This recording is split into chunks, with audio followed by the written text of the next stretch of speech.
안녕하세요. 만나서 반갑습니다. 자, 간호조무사 기본이론. 오늘은 해부생리 파트의 인체 구성서부터 나가보도록 하겠습니다. 자, 저는 지금 하나의 큰 사람이지만 이거를 착착착착 쪼개보면 결국은 하나의 작은 세포로 이루어져 있습니다. 저도 우리도 다 같이 일단 기본적인 세포가 유지돼야지 그 세포들이 모여서 큰 덩어리를 만들 수 있어요. 그래서 보시면 자, 세포의 구성 중에는 이렇게 많은 이름을 가지고 있는 애들이 있지만 이거를 우리가 꼭 알아야 될 것을 한번 보도록 하겠습니다.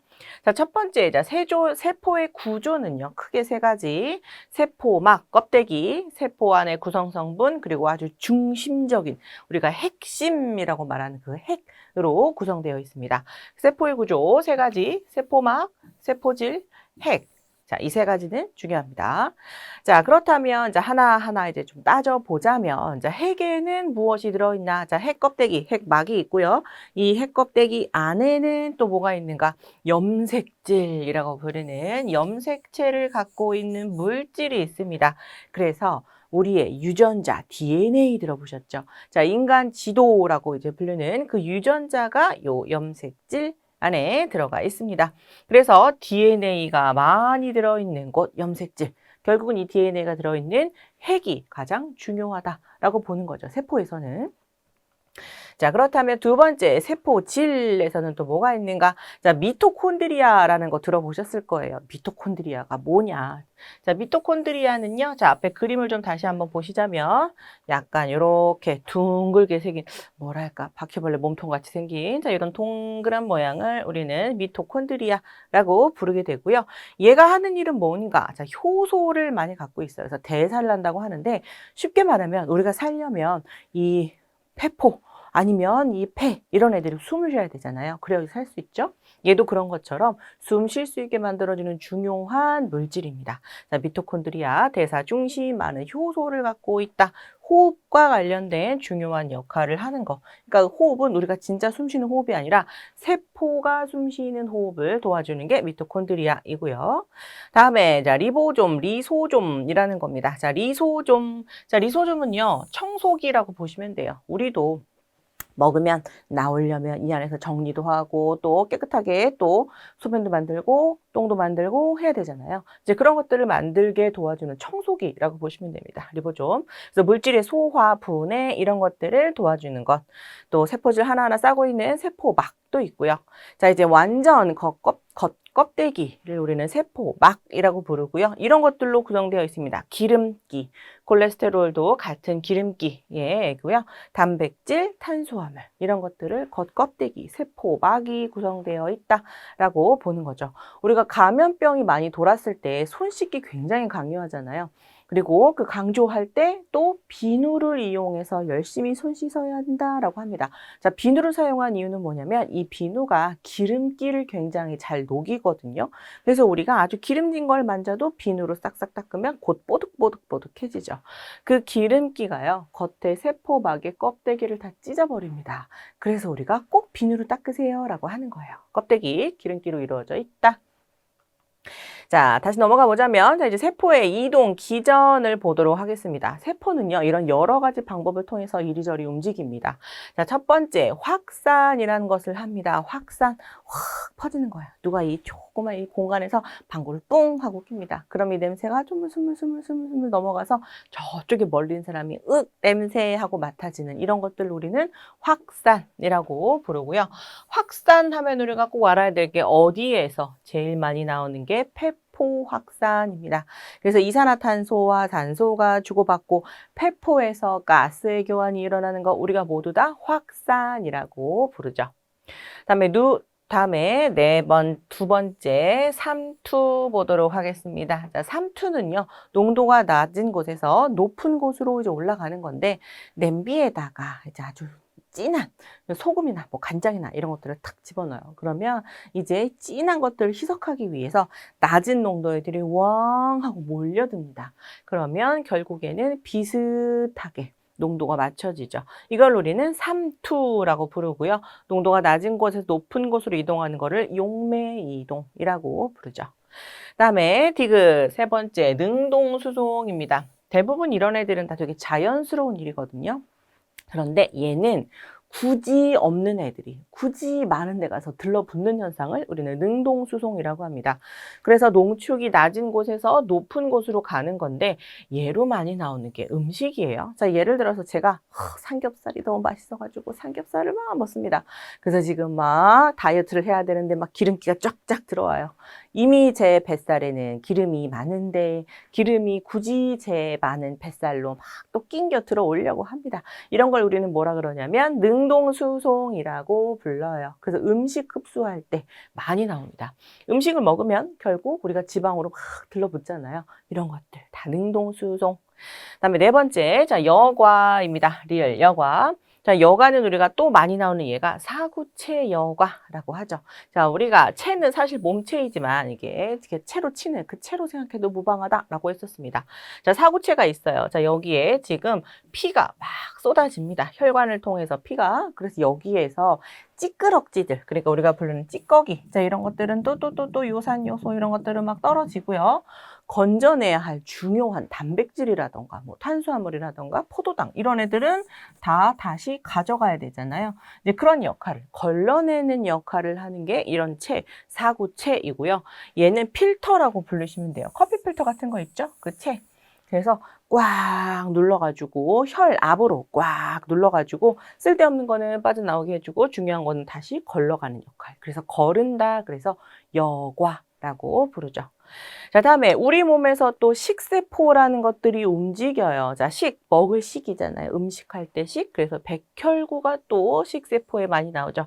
백혈구에 하는 일이 뭐죠? 식균작용. 그렇죠. 백혈구는 식균작용을 하기 때문에 식세포 작용하면 바로 떠오르는 애가 얘입니다.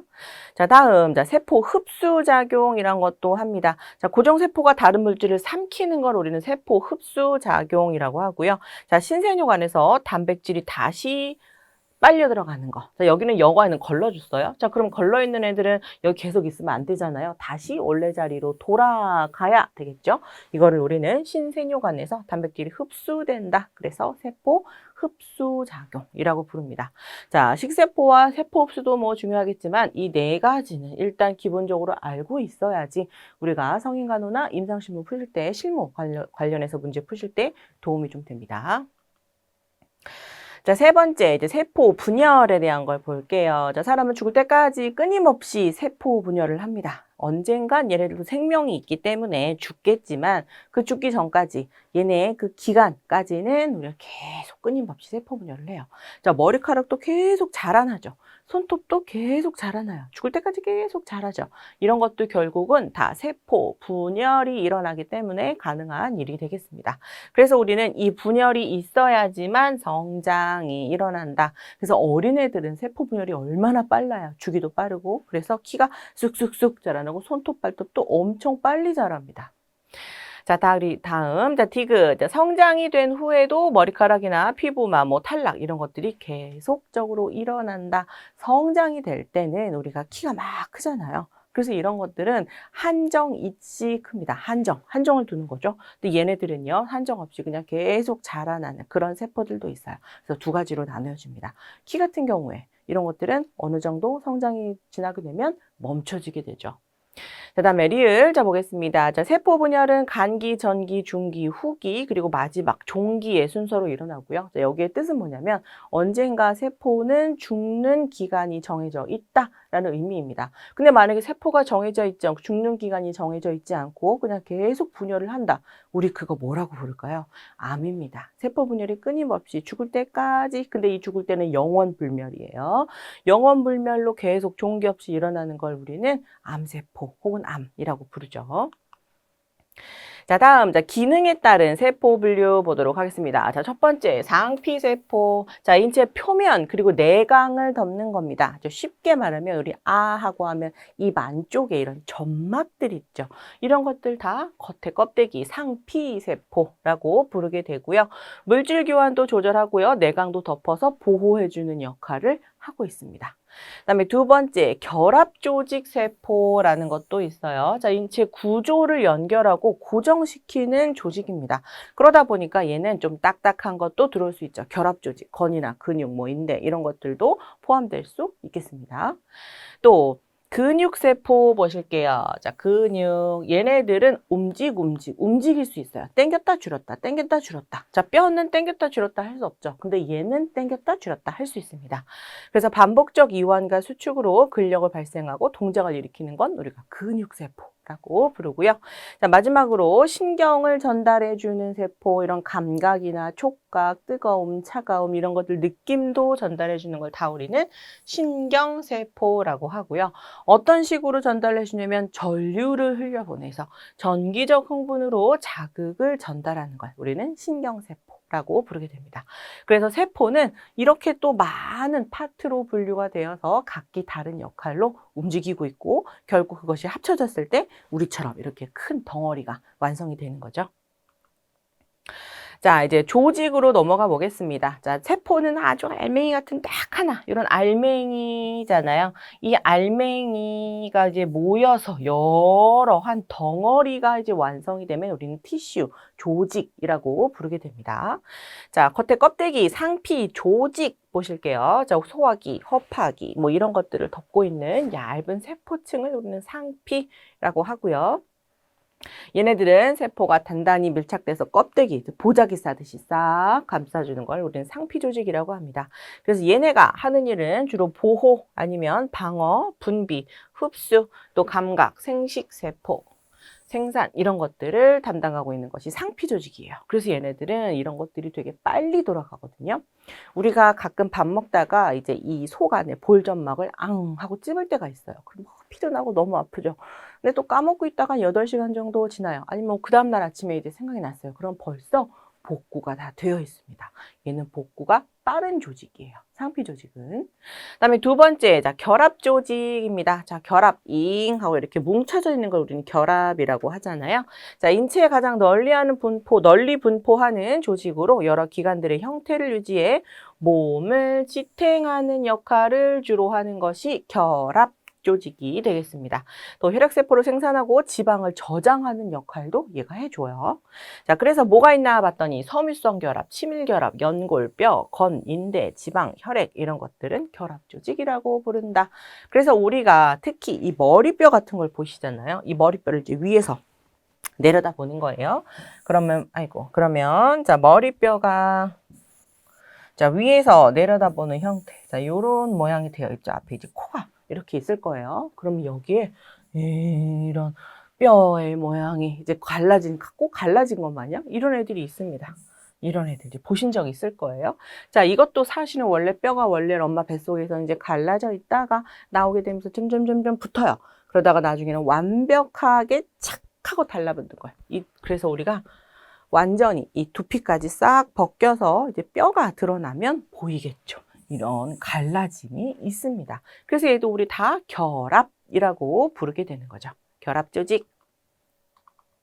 자, 다음 세 번째 근육 조직 보겠습니다. 자, 근육 조직 우리가 아주 세 개 중요한 근육이 나옵니다. 첫 번째 심근, 두 번째 골격근, 세 번째 평활근. 자, 얘는 다 하나씩 다 별표 해주시고요. 자, 볼게요. 자, 심근 말 그대로 심장을 싸고 있는 심장을 움직이는 근육이고요.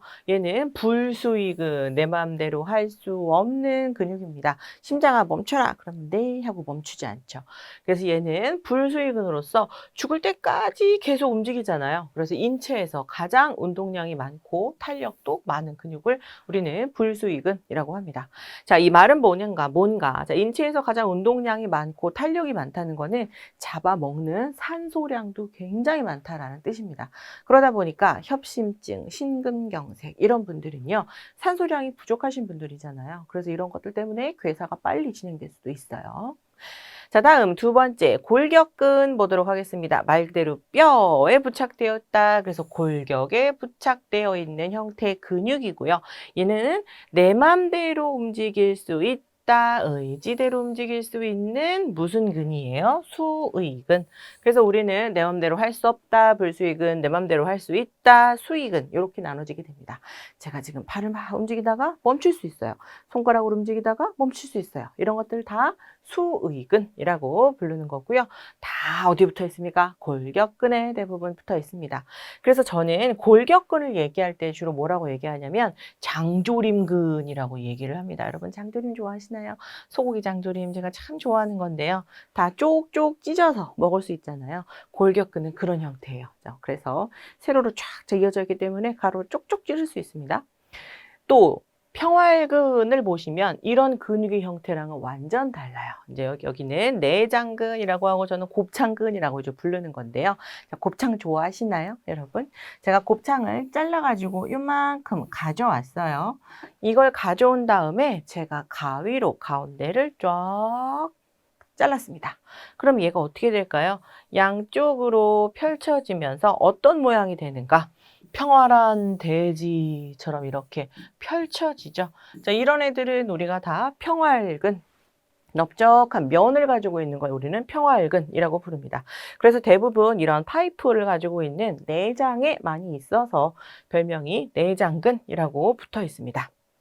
그래서 보면 여러 장기의 내장이나 혈관벽을 구성하고 소화관의 내용물을 연동운동으로 내보내는 역할을 한다. 그래서 식도 파이프 형식으로 되어 있죠. 위, 십이지장, 소장, 대장, 그리고 혈관들까지 다 우리는 평활근이라고 불러요. 자, 평활근. 자, 그리고 지금 내 마음대로 움직일 수 있어요, 없어요? 자, 소화야 되지 마라, 소장아 움직이지 마라 하면 안 움직이나요? 내 말 안 듣죠. 자, 그럼 얘는 수의근입니까? 불수의근입니까? 불수의근. 내 맘대로 할 수 없는 형태의 불수의근이다. 수의근.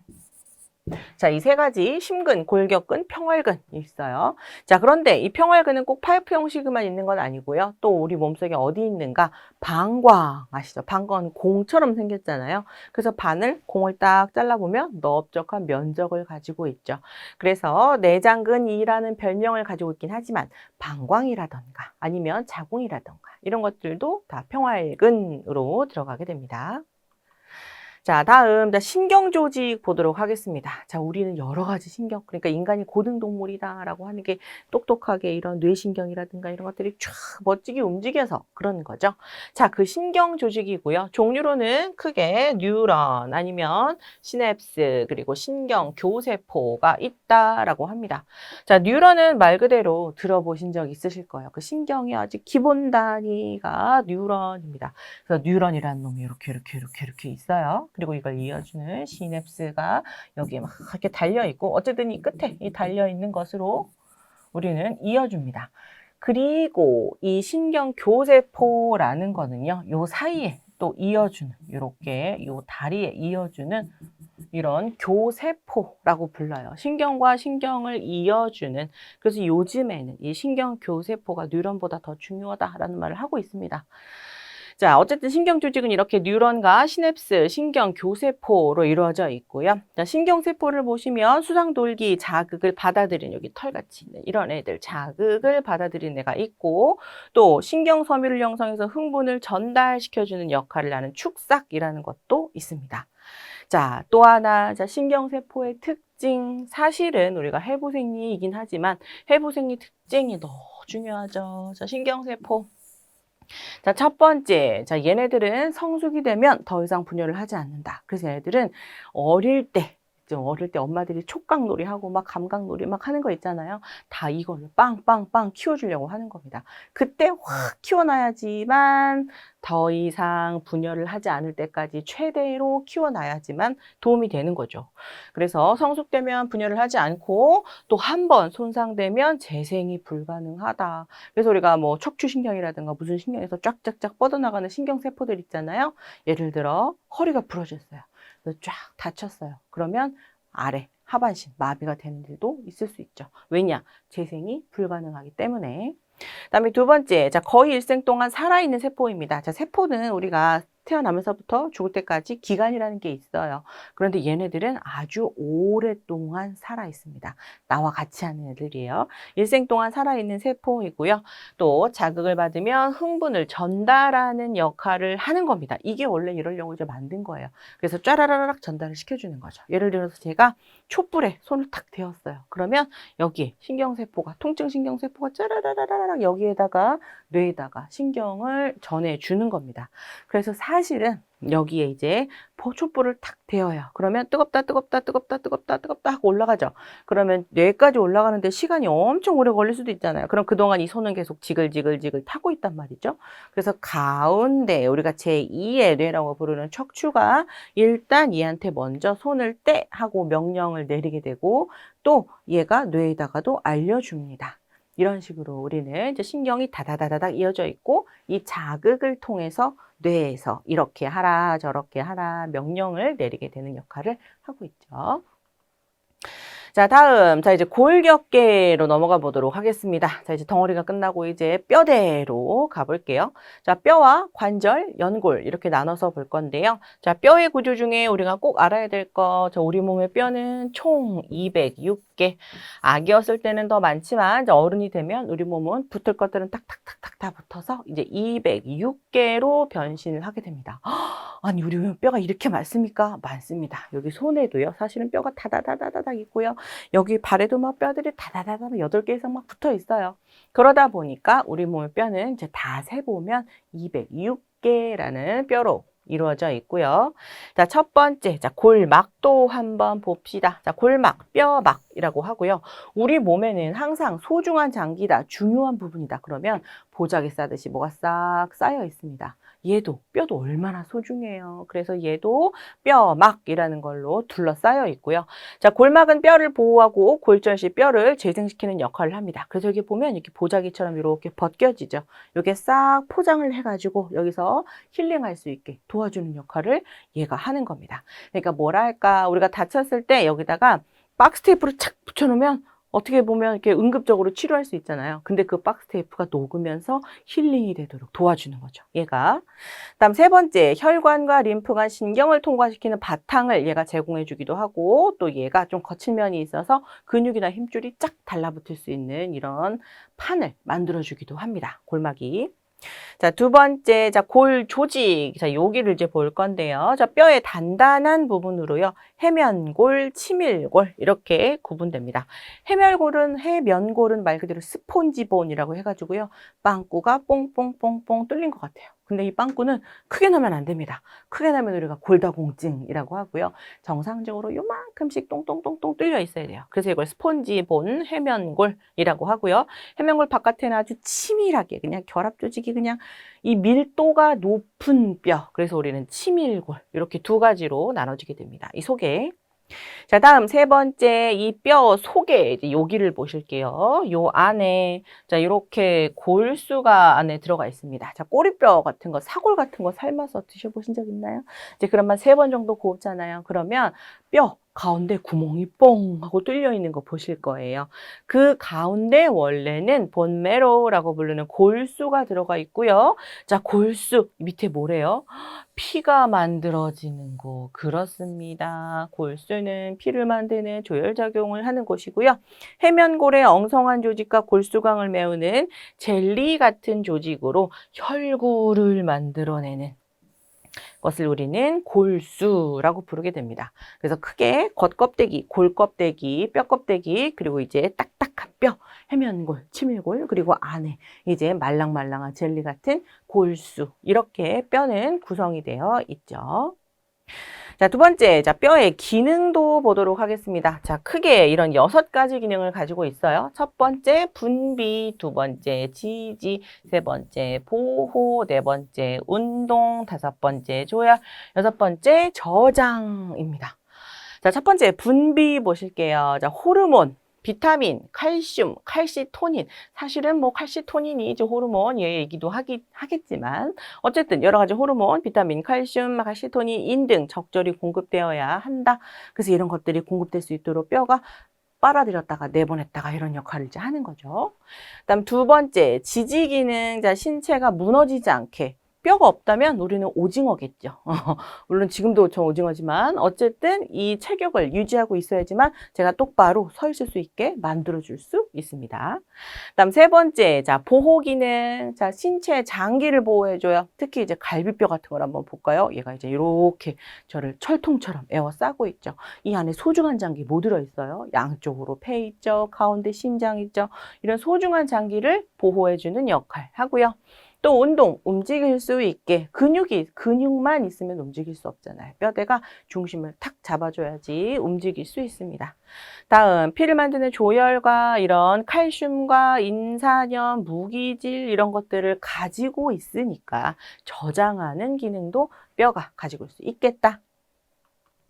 자, 다음, 자, 관절로 넘어가 보도록 하겠습니다. 자, 관절이 뭐예요, 선생님? 알고는 있지만, 이 절은요, 한문으로 이제 마디잖아요. 마디와 마디가 다 있는 그 모든 부분을 다 우리는 관절이라고 부릅니다.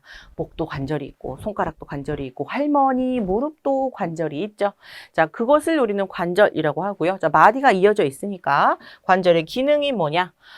뼈들이 연결되는 부위로 운동의 축으로 작용하는 것이 우리는 관절이라고 부르게 되는 거죠. 그래서 우리가 팔꿈치 같은 것도 구부렸다 폈다 여기까지만 할 수 있어요. 더 뒤로 꺾을 수는 없죠. 그다음에 두 번째, 자, 이제 관절의 종류도 보실게요. 자, 관절의 종류 크게 세 가지로 나눕니다. 자, 섬유관절, 움직일 수 없다. 부동관절, 연골관절, 반 정도 움직인다. 윤활관절, 많이 움직인다. 자, 이렇게 나눠주게 됩니다. 자, 첫 번째, 자, 섬유관절 보실게요. 자, 뼈 사이에 공간이 거의 없고, 그 속에 섬유 조직도 있어서 움직임이 없다. 그래서 아까 제가 그 머리뼈, 이렇게 그려드린 거 있죠. 아니, 머리뼈가 이렇게 생기진 않았을 텐데. 자, 머리뼈. 자, 위에서 내려다 봤을 때, 자, 요런 모양으로 생겼을 때야, 요런 결합 조직이 있다라고 했잖아요. 어쨌든 뼈와 뼈 사이가 맞닿아 있는 거죠. 이것도 관절이에요. 어떻게 보면. 근데 얘는 움직일 수 있어요? 없어요? 없어요. 그러니까 얘는 섬유관절 움직이지 않는다. 부동관절이라고 봅니다. 자, 두 번째 연골관절 보실게요. 연골 들어보신 적 있죠? 말랑뼈를 우리는 연골이라고 하잖아요. 저는 잘 먹진 않지만 가끔 보면 이 돼지 귀에 연골 좋아하시는 분들 막 오드득 드시더라고요. 자, 그런 것들 우리는 연골이라고 합니다. 그래서 관절 사이에 이런 연골판이 끼어 있어서 어느 정도 운동이 가능하게 만들어줘요. 자, 예를 들어 우리 허리뼈는 이제 뱀처럼 관절이 탁탁탁탁 다 들어가 있잖아요. 자, 그러다 보니까 허리를 막 이렇게 저렇게 움직일 수 있게 만들어줍니다. 그렇다고 허리를 제가 완전히 180도로 확 접을 수는 없어요. 어느 정도 운동을 할 수 있게 만들어주는 것. 이것이 이제 반가동 관절이라고 부릅니다. 자, 이제 마음대로 움직일 수 있다. 자, 가동 관절이라고 하고요. 예를 들어 제가 팔을 움직여 볼게요. 여기까지 막 엄청 많이 막 움직일 수 있어요. 제가 돌리기만 할 수 있나요? 막 앞뒤로도 움직일 수 있고요. 막 춤도 출 수 있어요. 자, 이렇게 많이 움직일 수 있는 이런 것들은 윤활관절, 윤활액이 발라져 있어서 윤활관절 혹은 가동관절이라고 부르게 됩니다. 그래서 관절의 종류 세 가지 보셨어요. 자, 다음, 자, 네 번째, 자, 연골 기능도 보도록 하겠습니다. 자, 연골의 기능. 자, 아까 제가 물렁뼈, 연골, 귀뼈 잠깐 얘기해 드렸는데, 사실은 여기가 이제 더 적합한 기능인 거죠. 자, 우리는 연골의 기능 물렁뼈라고도 이제 불리는 거고요. 얘는 신경과 혈관이 없어서 손상 시 복구가 느리다.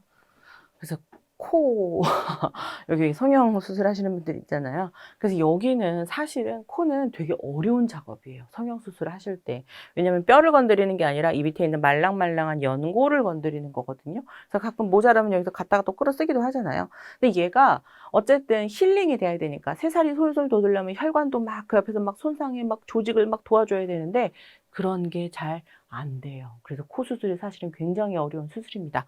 왜냐? 손상 시 복구가 느린 곳이기 때문에.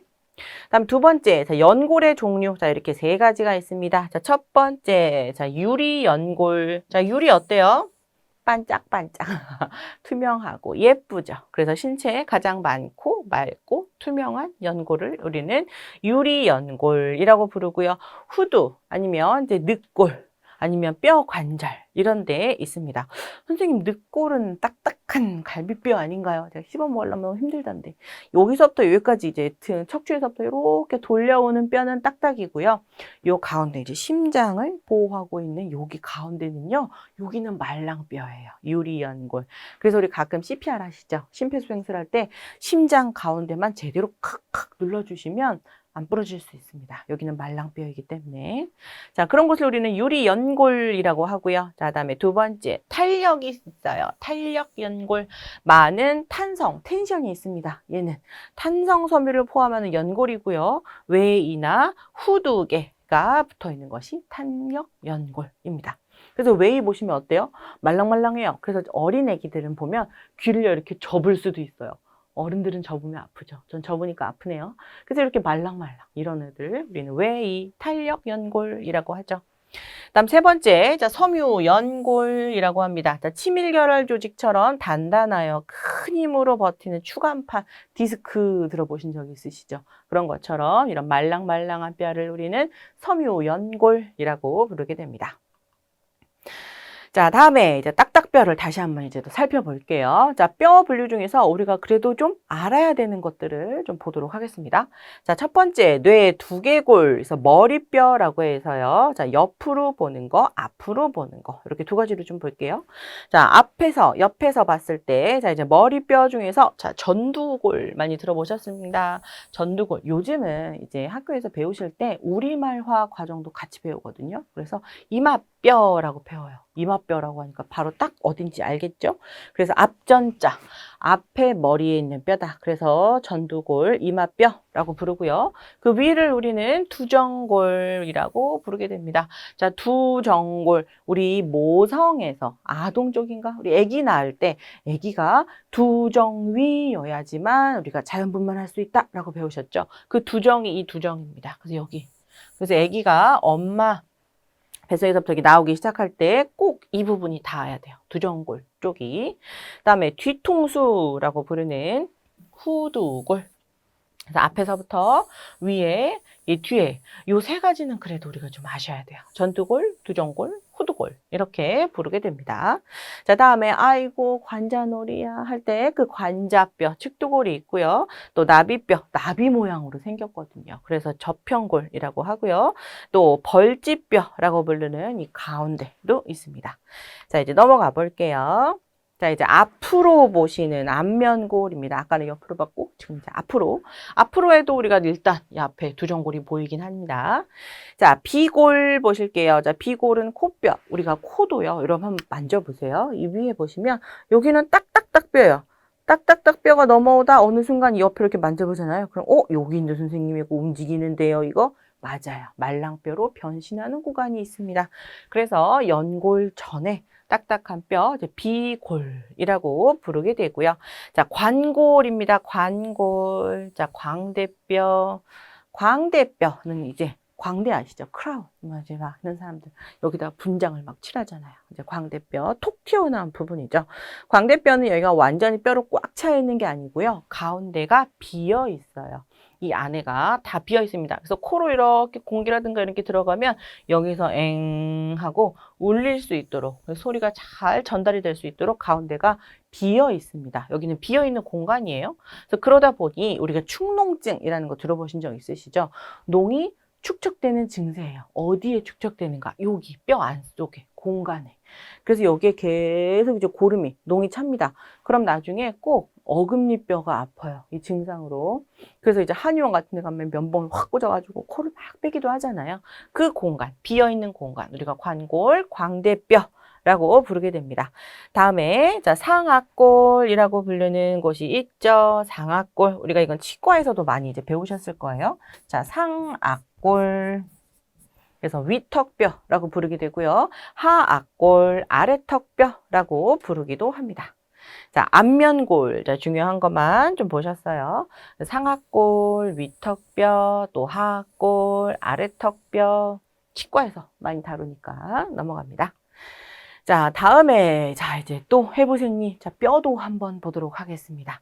자, 뼈는 우리가 크게 상지골, 하지골, 이렇게 나눠지게 되는데요. 상지, 말 그대로 위에 있다. 위상자를 씁니다. 그래서 보면, 자, 상지부터 한번 볼게요. 자, 위에 봅시다. 자, 쇄골이 어디예요? 여기. 우리가 빗장뼈라고 부르는 연예인들 보면 이렇게 쫙 이제 비 오면 물 고이겠다 싶을 정도로 가로로 쫙 예쁘게 나져 있는 이런 것을 우리는 쇄골이라고 부르게 됩니다. 또 쇄골 뒤쪽으로는요, 견갑골, 날개뼈 들어보셨죠? 여기는 앞이라 잘 안 보이실 건데 이 뒤에 날개뼈를 우리는 견갑골이라고 부르게 됩니다. 쇄골과 견갑골. 또 견갑골 밑에 우리가 위팔뼈라고 부르는 것은 뭐예요? 상완골이라고 합니다. 상완골. 여기서부터 여기까지 위팔뼈. 자, 위팔뼈 아래에는요, 뼈가 이제 두 가지 젓가락 모양으로 이렇게 생겼어요. 우리는 지금 이게 팔이지만 치킨 좋아하시나요, 여러분? 참 좋아합니다. 날개를 제가 참 좋아하는데 이 날개를 뜯어먹다 보면 뼈가 이렇게 두 개가 이렇게 되는 게 있을 거예요. 저도 참 그 부분을 좋아하는데 그 부분이 여기입니다.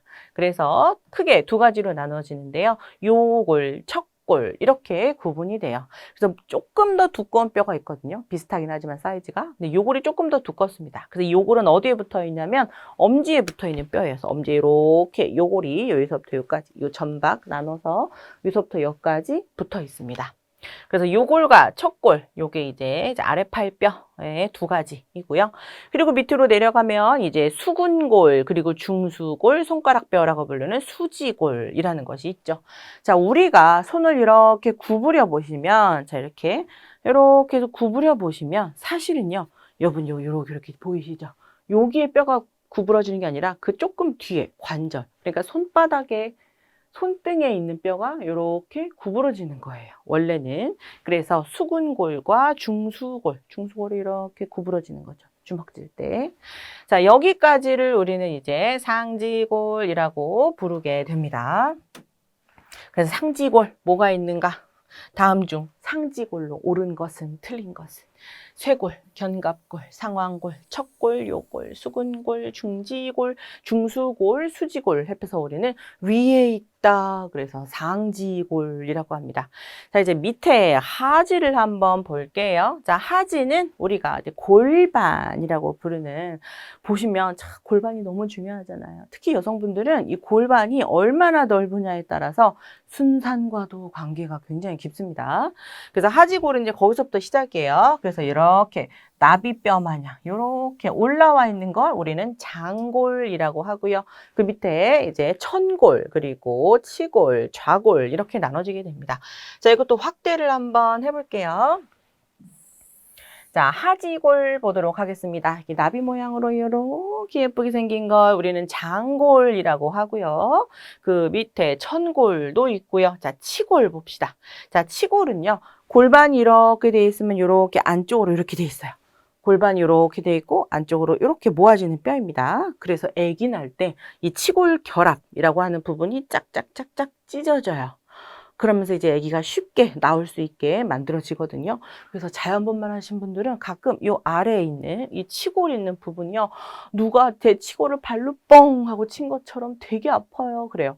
어떻게 보면 부러진 거죠. 프랙처, 결합이 부러진 거니까. 그런데 얘는 좀 있으면 다들 다 예쁘게 붙습니다. 이제 이 부분, 치골이라고 하는 부분이 있고요. 또 좌골이라고 하는 부분이 있습니다. 좌골은 이제 앉으면 좀 이제 느껴볼 수 있는데, 우리가 앉아 있잖아요. 그럼 지금 여러분 앉아 계시니까 한번 만져보실래요? 이 안쪽 엉덩이 밑쪽으로요, 갑자기 뭐가 가시처럼 볼록 튀어나오는 데가 있어요. 그게 좌골 결절이라고 하고요. 요 밑부분, 여기를 좌골 결절이라고 합니다. 그리고 좌골 결절이 있는 이 안에 큰 이렇게 파여 있는 부분을 우리는 좌골이라고 부르죠. 그래서 우리가 쉽게 말해 골반이라고 하는 거는요, 이걸 합한 거예요. 장골과 그리고 여기 좌골, 그리고 치골 이렇게 합해진 걸 우리는 쉽게 관골이나 골반이라고 부릅니다. 그래서 골반이 예쁜 여자. 사실은 골반이 좀 넓고, 남자도 그렇긴 한데 중심을 잡아주는 곳이잖아요, 여기가. 그래서 적당히 사이즈가 좀 있어야 됩니다. 그래야 안정감이 있어요.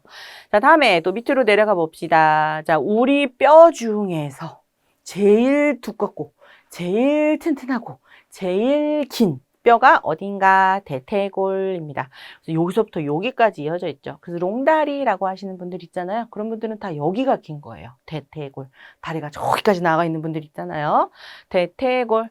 자, 다음에 자, 무릎 뚜껑뼈라고 부르는 슬개골입니다. 앉아 계시니까 또 한번 만져보실 수 있어요. 요 앞에 동그랗게 튀어나온 부분이 있거든요. 자, 여기가 슬개골 무릎 뚜껑뼈라고 부릅니다.